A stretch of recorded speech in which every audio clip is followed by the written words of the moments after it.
वेद अंदर और लवेद बाहर। लवेद गोलाकार, लवेद किसको कहते हैं? गया आया गया, आया गया, बस इतना ही लवेद और कुछ नहीं। गया आया, बस यही है, और कोई लवेद नहीं। खाया आया, पिया या, और कोई बात नहीं। तो वेद अंदर और बाहर लवेद। तो बाहर आप रहिए, बाहर तो हम लोगों का है, चलने दीजिए। बच्चे भी बैठेंगे, बच्चियां भी बैठेंगी, सब आनंद लेंगे, लेकिन फल और फायदा बराबर, उसमें कोई इधर उधर होने वाला कुछ नहीं। इसको आप खूब अच्छी तरह से ध्यान में रखिए।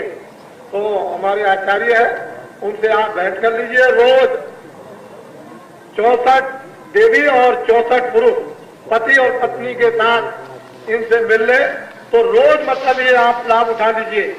6 दिन अभी बाकी हैं और पूरा फायदा।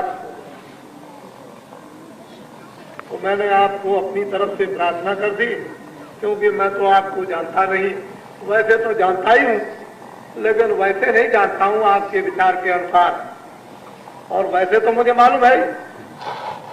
तो आप कोई संकोच मत करें, आप आ जाए, और किसी तरह का आपसे कुछ लिया नहीं जाएगा। हाँ, ये जरूर है कि ब्राह्मणों को आने 2 आने 4 आने यज्ञशाला में दक्षिणा अगर वो आप चाहे तो उनको दे देना। हमको बाबा जी को कुछ नहीं चाहिए, बाबा जी आपसे कुछ नहीं मांगते, उसको तो आप छोड़ दीजिए। बाबा जी ने कोई काफी से कोई पैसा किसी तरह का कोई वसूल नहीं किया, न बाबा जी को ये पैसा वसूल करने की कोई जरूरत। तो इसलिए आप इन सब चीजों को छोड़िए। और हमारे तो विद्यापीठ के शास्त्री जी जहाँ विराजमान है, शहरों में बताया होगा कि वहाँ लोग गड़बड़ सड़बड़ होता है, या कोई गड़बड़ नहीं होता। इनकी बच्ची आए, मुसलमान भाइयों की बच्ची आए, ईसाई भाइयों की बच्ची आए, गांव की बच्चियां आए, शहर की बच्चियां आए, जो इस मैदान में बहू बेटी आएगी वो मेरी। अगर कोई आदमी उसको छेड़ेगा, कुरान को देखो कि ऐसा कानून बना था उस समय पर, मुसलमानों ने बनाया था। एक बादशाह था, बद इंतजामी हो गई, कोई किसी की बहू बेटी जाए तो जो जाए सो मतलब यह है कि उसको छेड़े, जो जाए सो बदमाशी। एक राजा आया, उसने एक कानून बनाया। उसने कहा जो देवी बुर्का ओढ़ेगी उसको 2 साल की सजा, और अगर कोई आदमी उससे बोलेगा तो कानून उसकी हिफाजत करेगा। और उस समय पर 10 रुपए का बिकता था गोश्त, तो 4 आने कर दिया। ऐसे ही इतनी महंगाई हो गई तो उस राजा ने इतनी सख्ती कर दी। उस समय पर काजी और मुल्ले, उन्होंने कहा ये क्या, फतवा बोल दिया। बोले, कहने लगे ये सब कुछ नहीं, एकदम से हल्ला मचा दिया है, कुछ नहीं, राजा ठीक नहीं है, वो ठीक नहीं।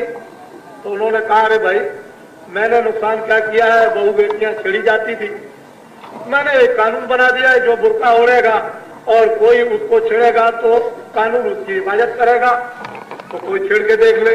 इतनी महंगाई थी, मैंने चीजें सख्ती कर दी, सब लोग आते और जाते हैं, कोई किसी को छेड़ता नहीं, सब बहू बेटी अपनी मानते हैं। ऐसा कह लगे ये तो आपने सब कुछ अच्छा किया कि जनता में चैन अमन हो गई, लेकिन आपने हमसे नहीं पूछा, हमसे नहीं पूछा आपने, ये तो आपने ठीक किया। कह लगे तो अच्छा, तो आप बतला दीजिए। कह लगे अब तो हमने फतवा बोल दिया। कह लगे तो ठीक है, आप इकट्ठे हो जाइए सबके साथ, मैं आपको रात दे दूं। सब इकट्ठे हो गए, करीब 5-7 हजार जो मुख थे वो इकट्ठे हो गए। बादशाह ने धीरे से हुक्म दे दिया कि जब जनता ही मेरी है तो उसके लिए क्या है। उन्होंने कुछ कहा, बस वहां खड़ी हुई थी, वहां सिपाही फौज फट से उन्होंने ऐसे कर दिया, 60 से 7 हजार आदमी चले गए। चैन अमन से जनता रहने लगी, कोई परेशानी किसी तरह की नहीं। तो कोई किसी बहू बेटी को यहां छेड़ेगा, क्या किसी ने शेर का दूध थोड़ी पिया है? आप समझते हो कि इन्होंने पिया होगा प्यार का दूध? कोई किसी की बहू बेटी को छेड़ेगा इस मैदान में तो खबर उसकी अच्छी तरह से, बाकी सब जगह प्रेम से रहो, कोई परेशानी किसी को नहीं, रात को आओ दिन को आओ, लेकिन बहू बेटी ये ऐसा इस मैदान में नहीं हो सकता। किसी की धोती ले जाओ, कम्बल ले जाओ, मांग ले जाओ, खाना ले जाओ, खाना खा लो, गाली दे लो, वो सब ठीक है, कोई नहीं बोलेगा, लेकिन बहू बेटी को अगर कोई छेड़ेगा तो फिर तो क्या लगाया था शहर के अंदर में, वहां का यहाँ कोई पागल थे, इतने लोग दूर से आए हुए हैं, ये काशी के गंगा तट पर ऐसा कभी जनसमूह आपने अपने जीवन काल में कभी देखा है? हमने आपको बताया 2 करोड़ आदमी, हमने कम बताए, हम इतना आदमी आपको ला करके यहां दिखा देंगे कि 20 काशी बचेंगी। अरे एक बंगले में 2 ही आदमी 3 आदमी तो रहते ही महाराज, यहाँ तो आदमी पर आदमी पड़ा हुआ है, और अभी क्या देखिए कितना आ रहा और कितना जा रहा, तो क्या, तो ये हमारा परमार्थ है, अध्यात्मवाद है, परिवर्तन होगा, निसंदेह होगा, इसमें 2 नहीं है। जब राम ने परिवर्तन किया तो कोल भी इकट्ठे हुए, जब कृष्ण ने परिवर्तन किया तो बाल बाल इकट्ठे हो गए, और बाबा जी आपके सामने किनको इकट्ठा कर लेंगे? गांववासियों को। देखो गांववासियों, ये जो सामान जो सब दिखाई देता है ये बाबा जी नहीं ले जाएंगे, ये सब गांव में जाएगा, ये गांव का सामान गांव में जाएगा, ये बाबा जी कुछ ले जाने वाले नहीं है, ये सब सामान गांव में जाएगा, गांव का सामान गांव में, बाबा जी क्या करेंगे? इसलिए आप सब लोग विचारते रहो, बहन बेटी अब इज्जत करो, अब कुछ अच्छे काम कर लो, कुछ चरित्र और सदाचार लाओ, और कुछ विवेक और विचार लाओ। भगवान ने आपको कितना ऊंचा स्थान दिया सोचने समझने का, अपनी आंखों से देखो, कानों से सुनो, बुद्धि से विचार करो, अच्छाई बुराई के आप जिम्मेदार हो, कोई बुराई हो उसको दूर करो, ये है सबसे बड़ी मानवता, मानवता का स्थान। और फिर ये क्या है कि दुनिया में बुराई करते रहे तो फिर क्या रहेगा संसार में? कुछ नहीं। ऐसी बात थोड़ी है, इतने ये बैठे हुए हैं तो क्या इनके बच्चे नहीं है? इतने आदमी नारी आए, अरे इनके भी तो आखिर बच्चे हैं, 2, 4, 5, 6 बच्चे, एक बेचारी देवी के बच्चे हैं, तो आखिर बच्चे तो इनके भी हैं, क्या उन बच्चों में कोई सद्बुद्धि नहीं होगी? ये सब लोग विवेक से काम करो, आपका सबका काम हो रहा है, बाबा जी काम अपने लिए कुछ नहीं कर रहे, सबको भोजन, सबको कपड़ा, सबको मकान, सबको सब चीजें मिले, रहने को स्थान मिले, सब समृद्ध बने, सब खुशहाल बने, समाज खुशहाल हो, मानव खुशहाल हो, मानव जाति खुशहाल हो, और देश खुशहाल हो और समृद्ध हो, और हीरे और जवाहरात गांव की नारियां भी पहने। बाबा जी की तो ये कामना है। और बाबा जी जो स्वप्न देखते हैं, कोई ये थोड़ी की नशा पी लिया कि स्वप्न देखते रहते हैं ऐसे ही बचते, तो अब वो समय की बात है, कोई बात नहीं। सायंकाल आप देखो बच्चों, फिर बात सुन लो, गांव के लोग अब ज्यादा तादाद में आएंगे, 24 घंटे रात को दिन को आएंगे, बहुत होशियारी के साथ में उनको आने दीजिए। जितने भी लोग हजारों, जो कितने हजार लगे हुए हैं पहरेदार, कुछ नहीं बोलेंगे, चुपचाप, यानी उनको जहाँ लेते हैं उनको कहिए यहाँ बैठिए, लेटिए या सो जाइए, क्योंकि वो रात को भी रहेंगे, सुबह भी रहेंगे, दिन में भी रहेंगे, हो सकता है कि दूसरे दिन जाए, तीसरे दिन जाए, कहीं उनका मन रम गया तो हो सकता है कि वो मतलब ये है कि पूरे दिन रह जाए, तो आपको तो देख रेख करनी पड़ेगी। बहुत प्यार से, सद्भाव से आने दीजिए।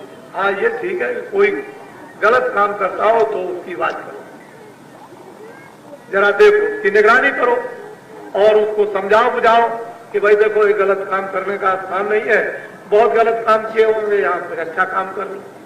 और वो जो आदमी ले जाता है कुछ यहाँ से, वो कभी नहीं फलता फूटता, उससे तो मैं ब्याज की सब निकाल दिया जाएगा, एक ही दफे सब चलाएगा, कुछ नहीं रहेगा, वो ये मन का धन उसका होता है।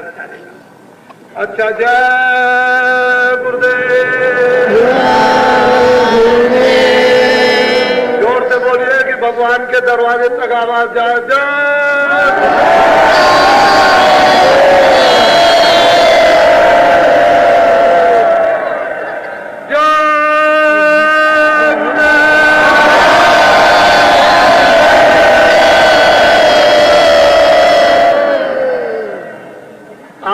आपसे अनुरोध यह है कि आज एक नया काम आपको करना है। वो क्या करना है कि जो नामदान लेने जाएंगे वो तो इधर चले जाएंगे, उनको तो मैं दूंगा जा करके वो टावर के पास में जो बात होगा है, लेकिन बाकी लोग गंगा के तट पर धीरे से जाकर और गंगा जल लाकर और जो योगस्थली समाधि स्थल जो काशी बम भोले का वो है, वो आपको दिखाई दे रहा है, वो देखिए, उसके चारों तरफ पानी जल छिड़केंगे, गंगा जल। आप उठिए, सीधे जाइए, आप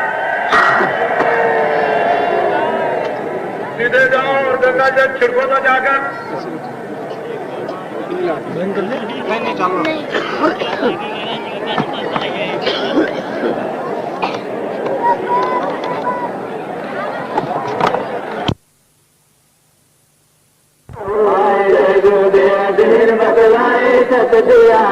टॉर्च નથી લા આપણે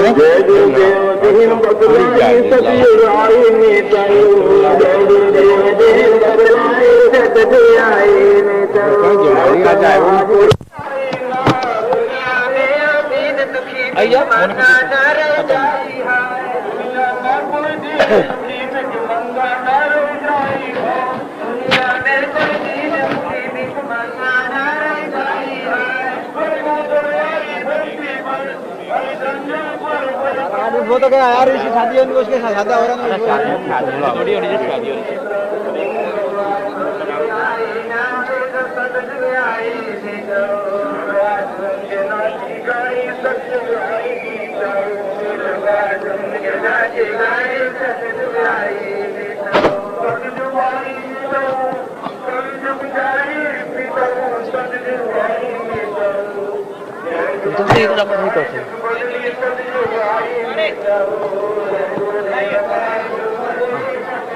મનુ કાકા ની મનુ કાકા ચાલુ છે પણ ચાલુ છે તમે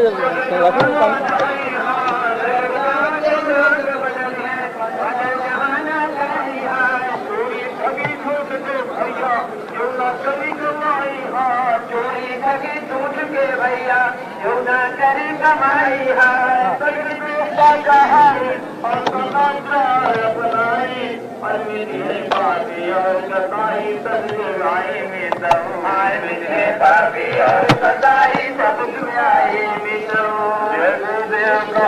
बदली सब जुगाई बदली सब जुगाई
ये जीवन का अमूल्य सौभाग्य है। परमात्मा ने आपको ये मानव तन, इंसानी जामा अपनी मेहरबानी और दया से दे दिया।